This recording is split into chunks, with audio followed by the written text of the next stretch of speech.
মিজানুর রহমান আজহারি চলে গেছে, চলে যায়নি, তাকে চলে যাওয়ার জন্য বাধ্য করা হয়েছে। একটা মাহফিলে 10 লাখ 15 লাখ লোক হওয়া, এটা দুনিয়ার কোন রাষ্ট্রপ্রধানের ইতিহাসেও নেই, ঠিক কিনা বলুন?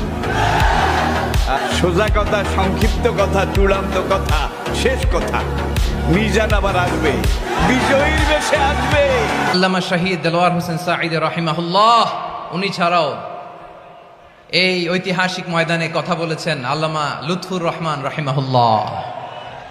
চলে গিয়েছেন আমাদেরকে ছেড়ে। তিনি বলতেন, ইনশাআল্লাহ মিজান আবার আসবে। হুজুর, আমি তো আসলাম, আপনি তো আমাদেরকে ছেড়ে চলে গেলেন। আল্লাহু আকবার, আল্লাহু আকবার, আল্লাহু আকবার।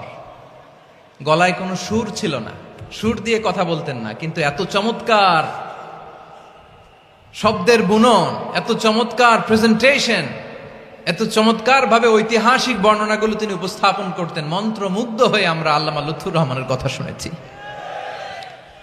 আমরা হযরতুল আল্লামা লুৎফুর রহমান রাহিমাহুল্লাহর জন্য এই বিশাল ময়দান থেকে দোয়া করছি, আল্লাহ তাআলা তুমি তোমার এই খাদেমকে জান্নাতের মেহমান হিসেবে কবুল করে নাও।